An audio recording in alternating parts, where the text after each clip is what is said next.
5장 3절 한 절 말씀이 되겠습니다. 마태복음 5장 3절 말씀입니다. 마태복음 5장 3절 같이 한 목소리로 합독하겠습니다. 시작. 심령이 가난한 자는 복이 있나니 천국이 그들의 것이며. 다시 한번 할까요? 시작. 심령이 가난한 자는 복이 있나니 천국이 그들의 것이며.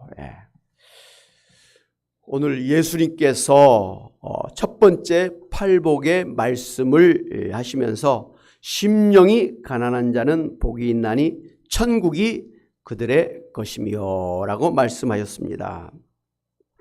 여러분, 천국이 어떤 사람들의 것이라고 생각하십니까? 오늘 예수님께서는 천국은 심령이 가난한 사람들의 것이라고 말씀해 주셨습니다.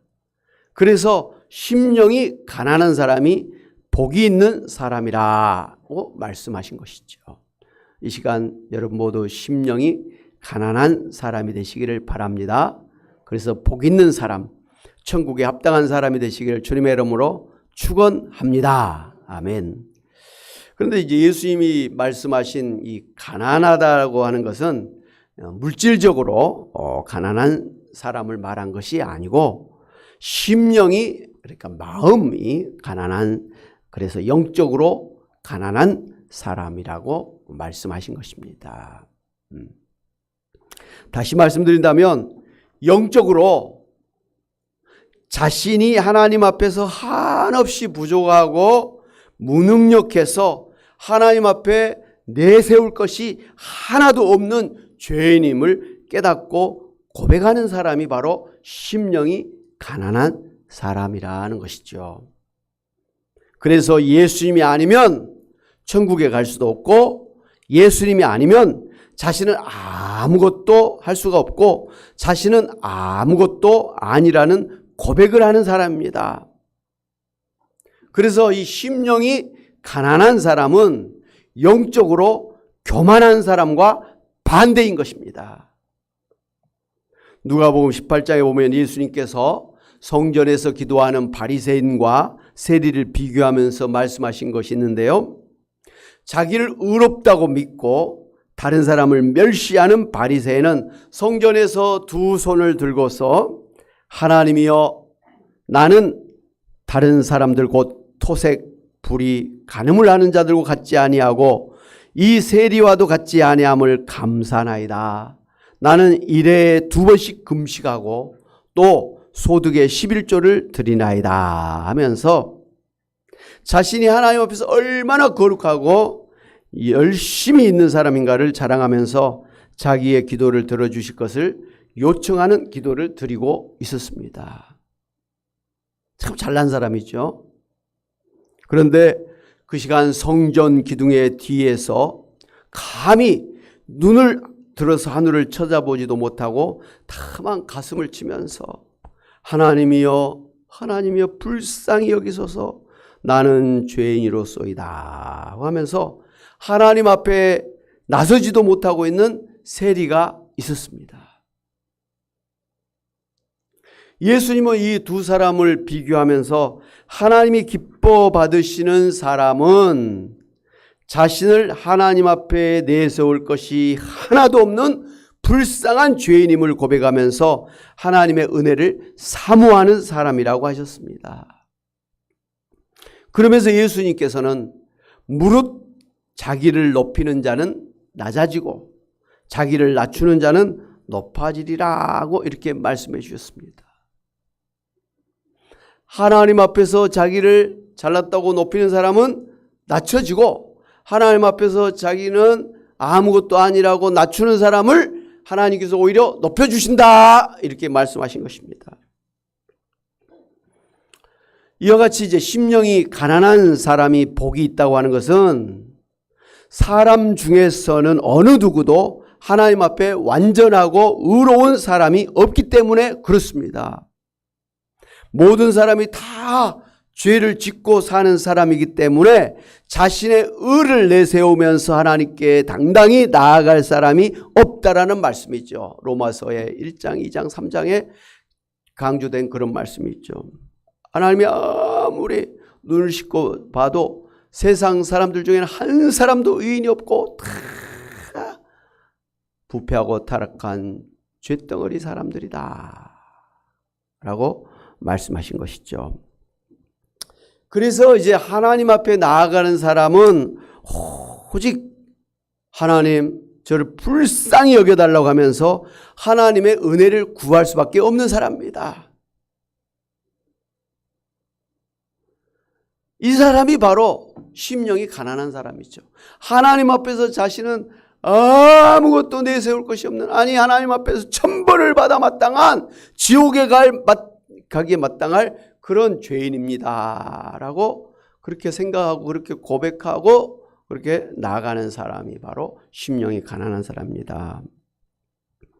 하나님이 이렇게 자신이 죄인임을 고백하면서 하나님의 은혜가 아니면 살 수가 없다고 고백하는 사람이 천국에 합당한 사람이라고 이렇게 말씀하신 것입니다. 여러분, 우리가 살면서 사람들 사이에서도 교만하고 거만하고 자만하는 사람들, 소위 산만이라고 하는 사람들이 같이 있기를 꺼리고 멀리하는 것 잘 아시죠? 교만한 사람은 자신이 굉장히 잘났다고, 많이 안다고, 돈이 있다고, 교회 생활을 오래 했다고 그렇게 자랑을 합니다. 그런데 많이 알아도, 돈이 많아도, 교회 생활 오래 했다고 할지라도 그것을 자기 입으로 떠드는 사람을 사람들이 좋게 생각하지 않습니다. 그래, 네 잘났다 라고 해버린 거예요. 그리고 싫어요. 가까이 하기가 싫어요. 교만한 사람을 좋아하는 사람 아무도 없다라는 것을 많이 생각합니다. 실제로 교만한 사람은 멀리 해야 되는 거예요. 아쉽다고 교만한 사람에게 가까이 하면 큰 탈 납니다. 그런 사람한테 얻어먹을 거 하나도 없어요. 준다고 해도 안 받아야 되는 거예요.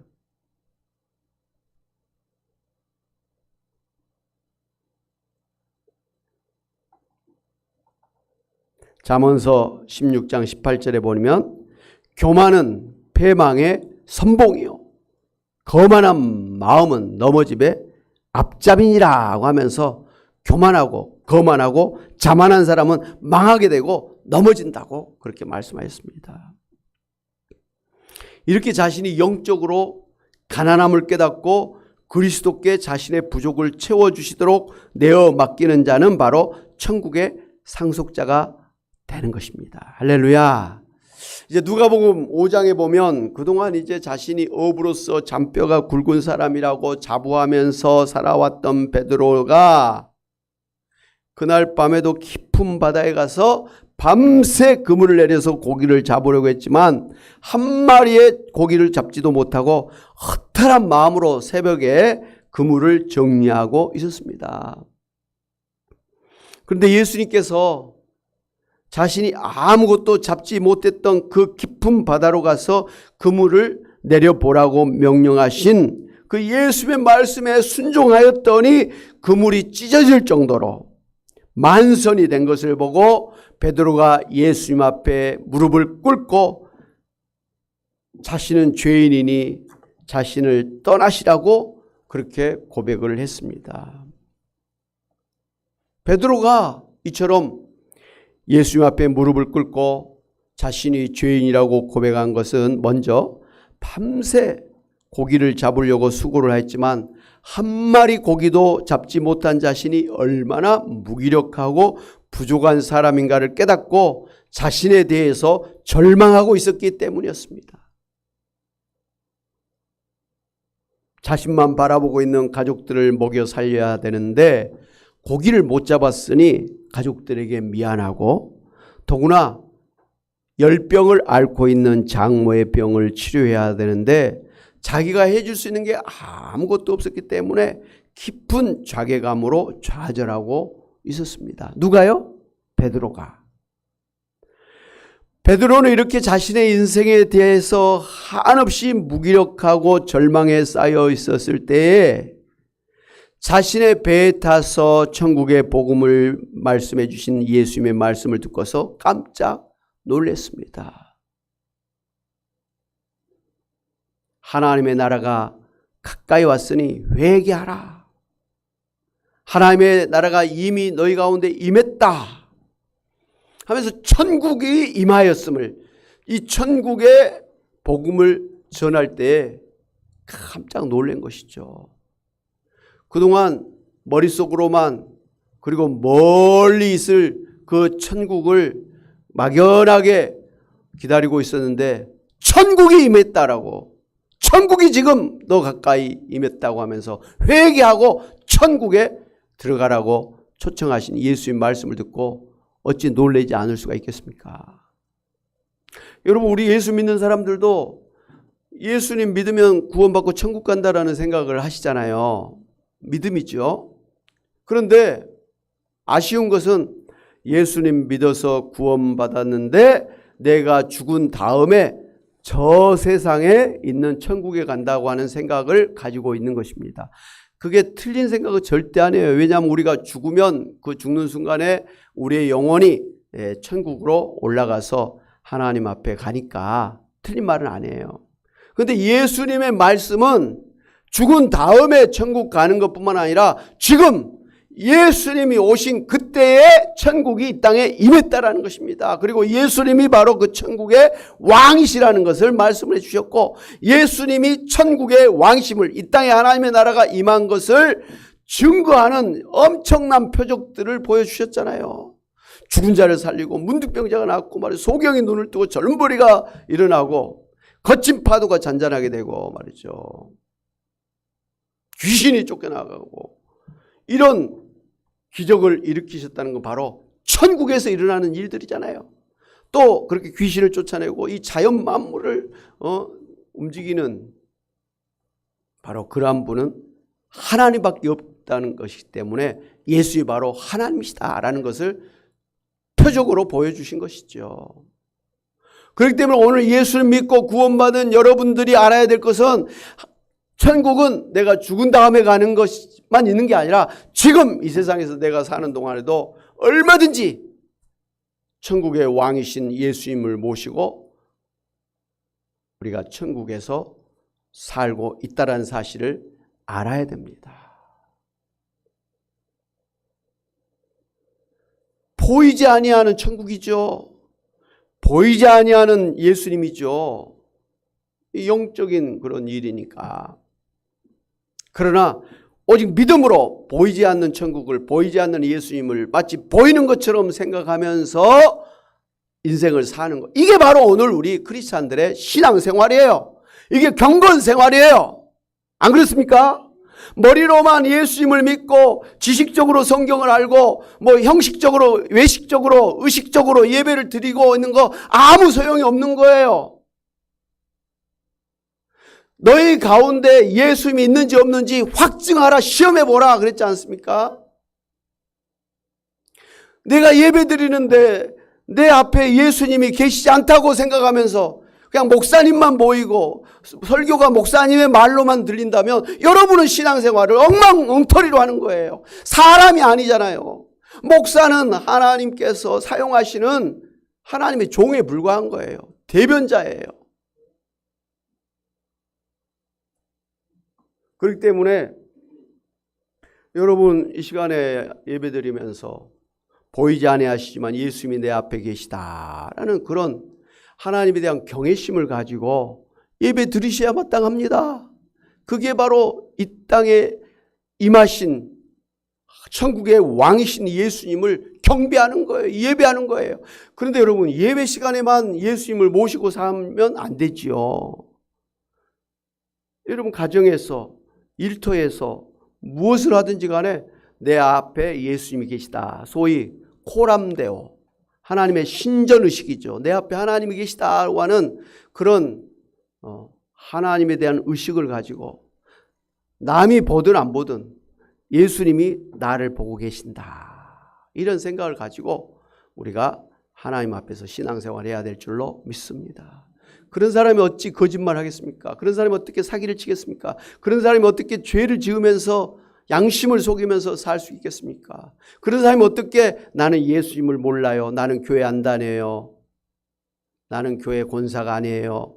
자기의 신분과 자기 신앙을 속이면서 살 수가 있겠습니까? 예수님 앞에 그렇게 하면 안 되잖아요. 예수님이 얼마나 황당하겠어요. 얼마나 민망하겠어요. 아버지를 아버지라고 부르지 못하는 자식을 보면서 아버지가 얼마나 황당하겠느냐는 것이죠. 여러분이 신앙을 고백하지 못하고 마치 신앙인이 아닌 것처럼, 교회의 직분자가 아닌 것처럼 여러분이 세상에서 살면서 처신할 때 하나님이 얼마나 민망하시겠느냐는 거예요. 사도 바울이 로마서 12장에 하나님이 기뻐하시는 것은 우리가 우리의 몸을 마음을 다해서 하나님 앞에 우리 삶을 산 제사로 드리는 것, 영적 예배를 드리는 것이라 했습니다. 그런데 예배 드리기보다는 세상에 나가서 사는 것을 더 좋아한다면 예수님이 참 마음이 아프실 것 같아요.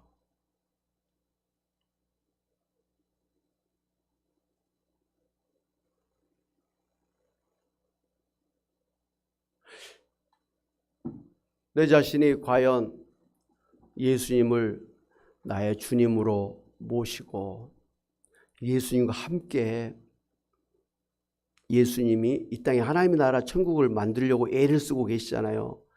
한 사람에게라도 복음을 전해서 구원하기를 바라시고 또 정치, 경제 모든 영역에서 하나님의 뜻이 이루어지고 하나님의 나라가 이렇게 겨자씨처럼 점점 자라나는 그런 하나님 나라를 이루려고 지금 애를 쓰고 계십니다.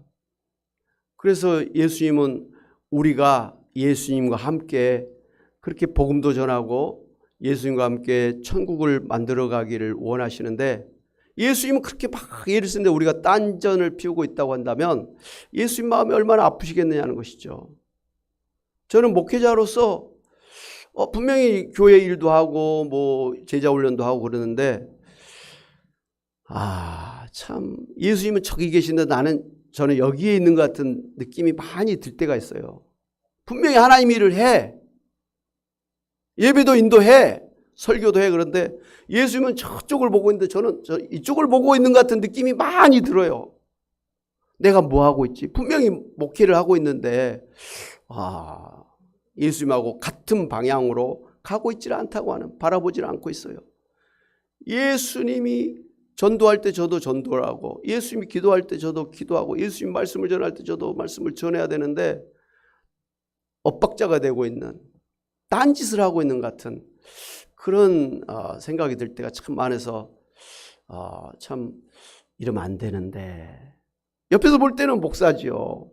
근데 예수님하고 떨어져서 목회를 하고 있는 저의 모습을 보고 참 죄송할 때가 많이 있습니다. 이건 목회자만의 문제가 아니죠. 저도 예수님을 모시고 사는 사람이고 여러분도 예수님을 나의 주님으로 모시고 사는 사람이기 때문에 예수님과 함께 예수님을 따라서 예수님의 뜻을 따라서 예수님이 기뻐하시는, 예수님이 애를 쓰고 하시는 그 일에 여러분도 함께 동참하고 나가야 되지 않겠습니까?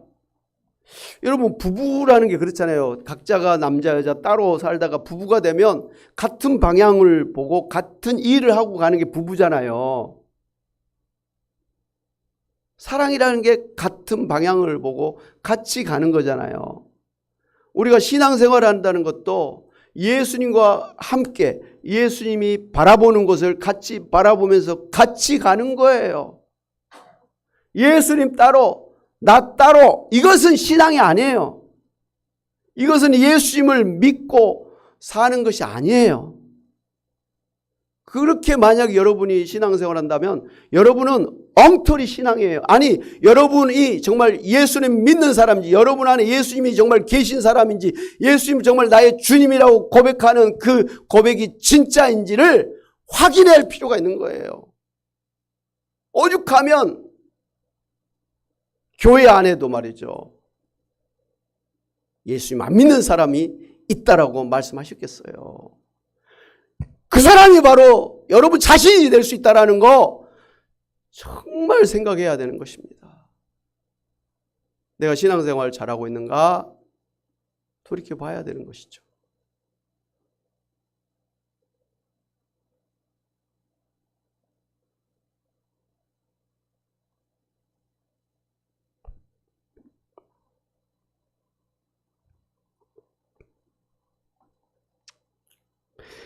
여러분, 햇빛이 너무 밝기 때문에 감히 눈을 들고 해를 쳐다볼 수 있는 사람이 없는 것처럼 죄인인 인간이 의로우신 예수님을 바라볼 수가 없는 것 아니겠습니까?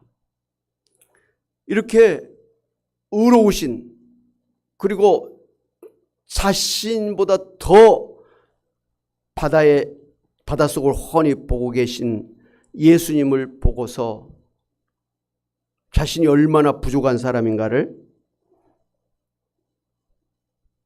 깨닫게 되었고, 그래서 감히 예수님 앞에 설 수가 없어서 예수님 앞에 그냥 무릎을 꿇고 예수님, 저는 죄인입니다. 떠나십시오. 라고 고백할 수밖에 없었던 것이죠. 그동안 자신이 꽤 괜찮은 사람인 줄 알고 살아왔는데, 자신이 꽤 능력 있는 사람인 줄 알고 살아왔는데, 자신이 꽤 선한 사람인 줄 알고 살아왔는데, 예수님의 말씀을 듣고 예수님의 능력을 보니까 자신이 얼마나 무기력하고 하찮은 사람이고 죄가 많은 사람인 것을 깨닫게 되고, 자신은 감히 하나님 앞에 나설 수가 없는 존재임을 고백하는 것이 바로 심령이 가난한 사람인 것입니다. 아멘. 그런데 예수님이 이렇게 심령이 가난한 사람이 복이 있다고 하시면서 그런 사람이 바로 천국에서 살 수 있다라고 축복을 해 주셨습니다. 그러니까 천국에서 살려고 하는 사람은 심령이 가난한 사람이 돼야 됩니다. 그래서 자기는 내세울 것이 하나도 없는 사람이지만 오직 예수님의 그 은혜, 예수님이 나를 거두어 주신 것 때문에 내가 천국에 갈 수 있다. 예수님이 아니면 나는 천국도 갈 수 없고 나는 영생도 없고 나는 구원도 없다라고 생각하면서 철저하게 예수님만 붙들고 사는 그 사람이 바로 심령이 가난한 사람인 것입니다. 아멘. 여러분, 그러한 심령이 가난한 사람이 되시기를 주님의 이름으로 축원합니다. 그런 사람이 천국에 합당한 사람이, 심령이 가난한 사람이 복이 있다라고 말씀한 거죠. 여러분이 신앙생활 하는데 천국에 못 가면 얼마나 불쌍한 사람이요. 복이 있는 사람이 아니에요. 복이 있는 사람은 천국에 가는 사람이에요. 근데 천국에 가려면 자기는 아무것도 없는, 아니, 자기는 힘으로는 절대로 천국에 갈 수 없는 그런 죄인인 것을 알고 고백하고, 예수님이 아니면, 예수님이 붙들지 아니하면 나는 천국에 갈 수 없다라고 하는 그런 마음을 가져야만 될 줄로 믿습니다. 그래서 예수님은 심령이 가난해진 베드로를 제자로 받아주시면서 이제부터는 천국의 일꾼이 되라고 불러주셨던 것입니다. 성경 사무엘상 12장에 보면 이스라엘의 첫 번째 왕 사울 왕이 자신이 굉장한 사람인 줄 알고 사무엘 선지자를 기다리지 못하고 자신이 제사장이 되어서 하나님 앞에 제사를 지낼 정도로 교만을 떤 것 때문에 하나님께서 사울 왕을 그 왕의 자리에서 내치시고 대신에 겸손하게 하나님만을 바라보고 살았던 어린 다윗을 이스라엘의 왕으로 세워 주신 것 잘 아시죠? 저의 경우를 보더라도 어떤 어려운 일이 났을 때 도저히 저의 힘으로 어떻게 할 수가 없어서 낙심하고 절망하면서 두려운 마음이 들 때 하나님 앞에 나아가서 하나님 아버지 큰탈 났습니다. 어떻게 해야 됩니까? 하나님 제발 도와주세요. 하나님이 도와주시지 않으면 저는 망합니다. 죽습니다. 라고 하면서 하나님의 은혜를 사모하면서 하나님 앞에 기도할 때에 하나님께서는 기적적으로 문제를 해결해 주실 때가 참 많았습니다. 만약에 하나님이 도와주시지 않았다면 생각해 보니까 큰탈 났을 것 같아요. 저는 아마 이미 죽었을 것 같아요. 이미 큰 병 걸려서 아마 죽었을 것 같아요. 사고로 아마 죽었을 것 같아요. 완전히 폐가 망신해가지고 정말 쪽박차를 쓸 인생이었을 것 같아요.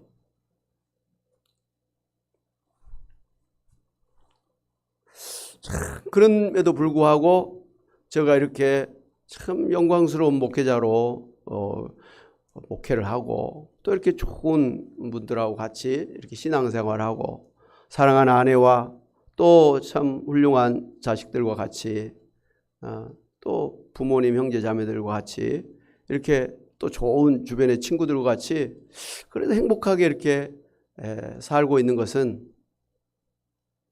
하나님의 은혜인 줄로 믿습니다.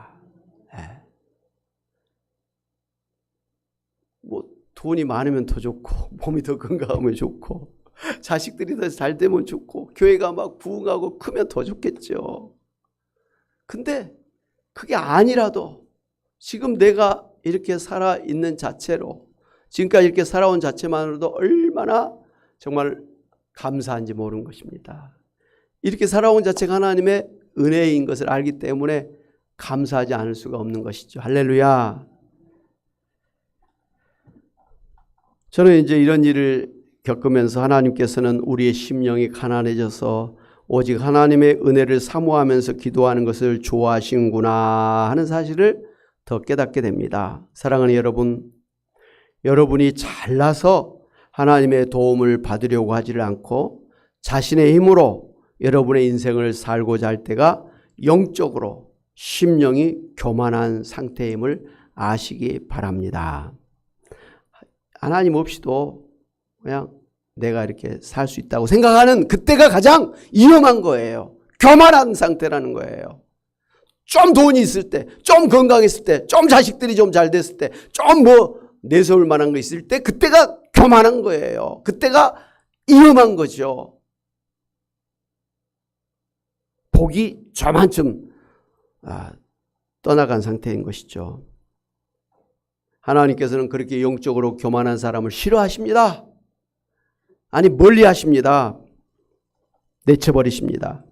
오히려 여러분의 심령이 가난해져서 오직 하나님의 은혜가 아니면 살 수가 없음을 고백하고 하나님 앞에 나아가 하나님의 은혜를 구할 때 여러분으로 하여금 천국을 누리게 하시는 하나님이십니다. 그러므로 지금 여러분이 어려운 형편 때문에 이러지도 못하고 저러지도 못하는 어려운 형편에 처해 있습니까? 너무나 힘든 상태에 처해 있습니까? 그래서 하나님 왜 저에게 이렇게 하십니까? 라고 원망하는 마음이 있는 상태입니까? 그렇다면 지금이야말로 여러분이 하나님의 은혜를 받을 절호의 기회를 가진 것임을 아시기 바랍니다.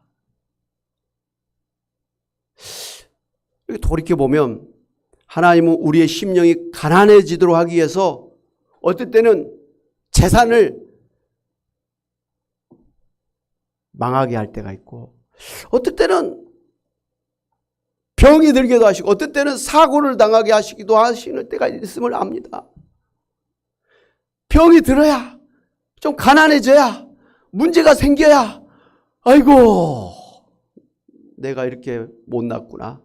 하나님이 도와주지 않으면 큰탈나겠구나 깨닫고 하나님 앞에 그 심령이 가난해져서 하나님의 은혜를 사모하면서 나오도록 하기 위해서 하나님이 의도적으로 고난을 주실 때가 있다는 것이죠. 너무나 안타까운 것은 하나님이 의도적으로 고난을 주실 때가 너무 많다라는 게 문제예요. 그만큼 우리가 고난이 없으면 심령이 가난해지지 않냐고 조금만 잘 되면 교만해져 가지고 하나님 없이도 살 수 있다고 생각하기 때문에 하나님 그 꼴을 보지 못하는 거예요. 아니 그렇게 가면 큰탈나기 때문에 차라리 그 길을 막으시는 거예요. 그래서 예수님 잘 믿는 사람이 고난을 당한 것은 하나님께서 여러분을 붙들고 계시는 표적인 줄 아시고 고난당할 때 감사하면서 심령이 가난해서 하나님 앞에 나아가시는 여러분 되시기를 바랍니다. 원망할 때가 아니에요. 아이고 큰탈 날 뻔했구나. 내가 이대로 계속 잘 나갔으면 큰탈 날 뻔했구나. 내가 교만하게 될 뻔했구나. 내 심령이 가난해지지 못할 뻔했구나. 큰탈 날 뻔했구나 하면서 아이고 하나님 감사합니다. 빨리 회개하고 다시 하나님 앞에 돌아갑니다. 그렇게 주님 앞에 빨리빨리 돌아가시는 여러분이 되시길 바랍니다. 그게 빠르면 빠를수록 하나님이 고난을 왜 주시겠어요? 이제 됐다. 하산해라. 너는 이제 고난 없이도 이제 살 수 있으니까 너 아예 나랑 같이 천국에 올라가자. 에녹처럼, 엘리야 선지자처럼 그냥 죽음을 보지 아니하고 천국에 옮겨질 수 있는 것을 믿으시기 바랍니다. 그렇게 여러분의 힘으로나 세상 방법은 어떻게 할 수가 없음을 알고 오직 하나님의 은혜가 아니면 안 된다고 하는 것을 알고 하나님 앞에 나아가서 하나님 앞에 기도하실 때가 여러분의 심령이 가난한 때입니다. 그런데 감사하게도 이렇게 우리의 심령이 가난해질 때 하나님께서는 우리를 기뻐 받으시고 우리에게 천국을 주신다고 약속하시기 때문에 지금이야말로 하나님의 은혜를 누릴 절호의 기회임을 아시고 주저하지 말고 하나님 앞에 나아가시기를 바랍니다. 하나님 앞에 나아가서 예배하고 말씀 듣고 기도하고 찬송하는 것이 귀찮고 힘들다고 생각할 때가 있습니다. 그런데 하나님 앞에 나아가서 말씀 듣고 기도하는 것이 귀찮고 힘들다고 생각이 되면 그만큼 여러분이 하나님으로부터 멀어져 있는 그런 반증인 것이죠.